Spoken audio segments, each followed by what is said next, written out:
দর্শক, এই মুহূর্তে সিরিয়ায় যে পরিস্থিতি তৈরি হয়েছে তা অনেকটাই 1967 সালের ঘটনার মতো। সেই সময় ইসরায়েল পুরোপুরি সিরিয়ার কিছু এলাকা দখল করে নিজেদের সঙ্গে মিলিয়ে নিয়েছিল। গোলান হাইটস তখন আমাদের হাতছাড়া হয়ে গিয়েছিল, আর এখন আবার সেই একই রকমের ঘটনা ঘটতে চলেছে।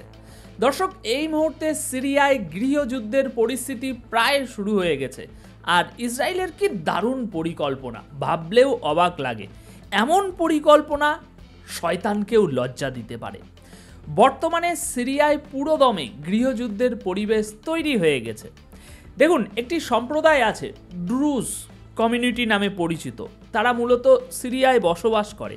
আজ থেকে প্রায় 1000 বছর আগে তারা ইসলাম ধর্ম ত্যাগ করেছিল, তবে এখনও তারা বড় বড় দাড়ি রাখে। মহিলারা বোরকা ও অন্যান্য ধর্মীয় পোশাক পরে। আগে এই অঞ্চলগুলো ফিলিস্তিন, সিরিয়া ও আশপাশের অংশ হিসাবে ছিল, কিন্তু 1967 সালে এই এলাকাগুলো আমাদের হাতছাড়া হয়ে যায়। আর সিরিয়ায় থাকা এই ড্রুজ সম্প্রদায়ের সঙ্গে ইসরায়েল তখন একটা চুক্তি করে। ইসরায়েল বলে যে তোমরা আমাদের মেনে নাও, নইলে আমরা তোমাদের ছেড়ে দেব না। মানে যুদ্ধ পরবর্তী অবস্থা যেমন হয়, তাদের কাছে তখন আর কোনো বিকল্প ছিল না। তাই বাধ্য হয়েই তারা ইসরায়েলের সাথে ধর্মীয়ভাবে বা দেশভাবে সব মিলে যায়, এরকম একটা ব্যাপার। এবার এখন কি ঘটেছে সেটা দেখুন সিরিয়ায়।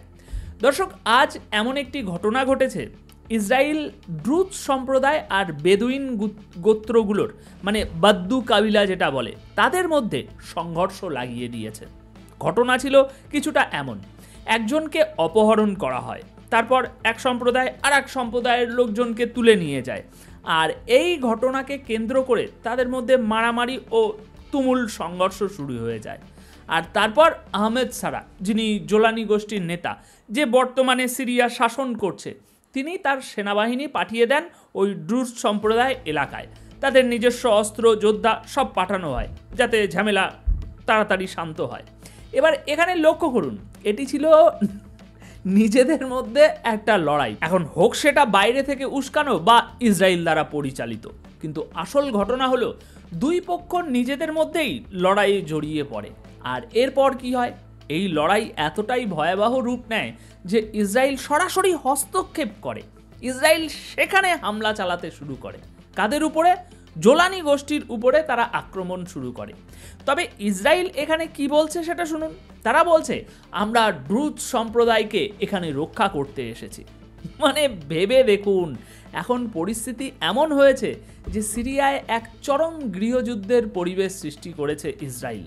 ইসরায়েলের প্রধানমন্ত্রী নেতানিয়াহু সরাসরি নির্দেশ জারি করেছেন, জোলানি গোষ্ঠীর বাহিনীকে ধ্বংস করে দাও।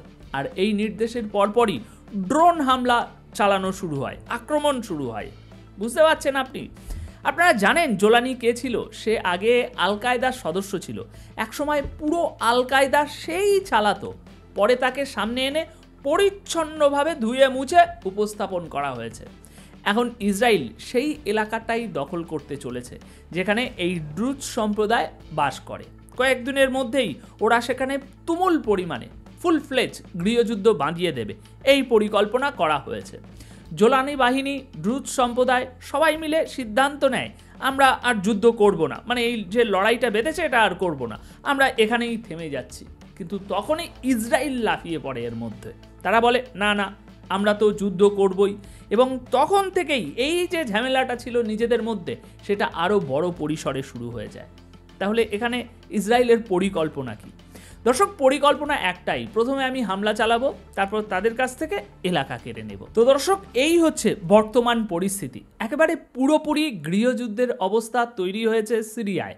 আর ইসরায়েল এই পরিস্থিতিকে আরও বড় পরিসরে নিয়ে যেতে চাইছে।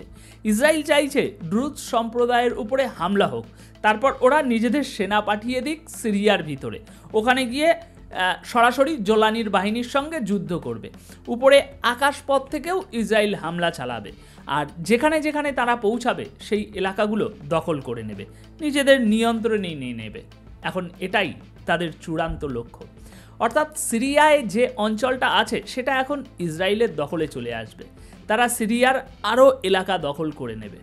ভাবুন তো, এদের কার্যক্রম দেখলে অবাক লাগে। ধীরে ধীরে কিভাবে এরা গাজা, ফিলিস্তিনের এলাকাগুলো দখল করে নিয়েছে। আর যদি আপনি ইসরায়েলের প্রধানমন্ত্রী নেতানিয়াহুর বাড়ি দেখেন তাহলে জেনে অবাক হবেন যে ওটা আগে একজন ফিলিস্তিনি ডাক্তারের বাড়ি ছিল, আর আজ সেই বাড়িতে নেতানিয়াহু বসবাস করছে।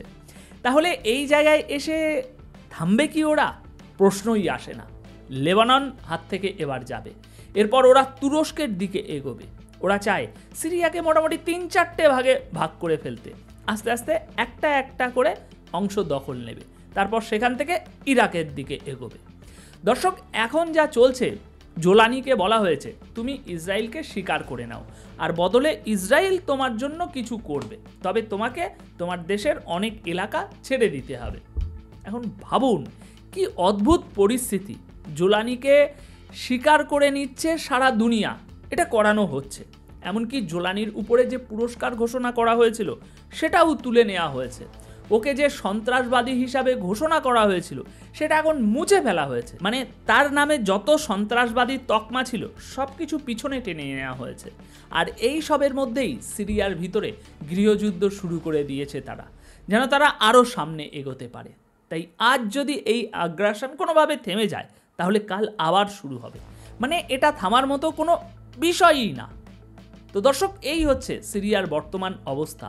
সিরিয়া আগেই কয়েকটা ভাগে বিভক্ত হয়ে গেছে, আর এখন এরা এটাকে আরও প্রায় 8-10 টুকরো করতে চায়।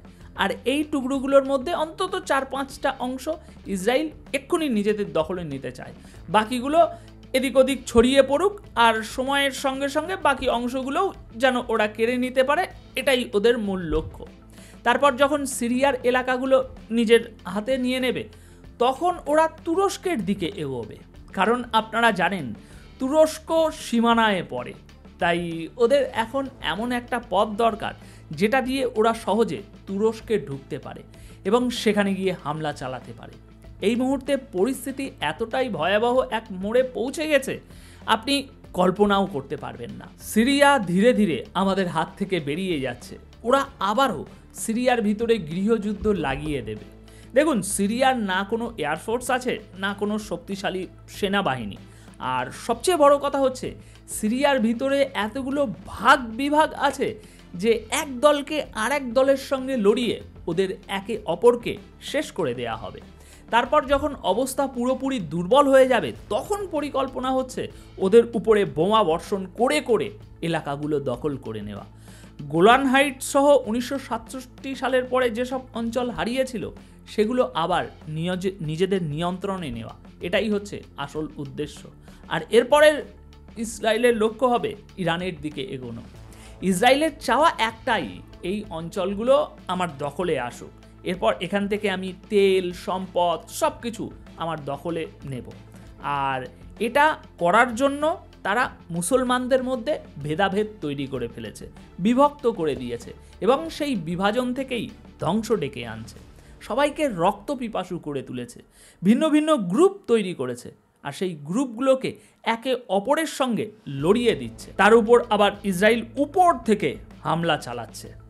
এই ঠিক একই কাজ ওরা আগেও করেছিল। যখন সিরিয়ার কিছু এলাকা হাতছাড়া হয় তখন বাশার আল আসাদকে সরিয়ে দেওয়ার কথা হচ্ছিল।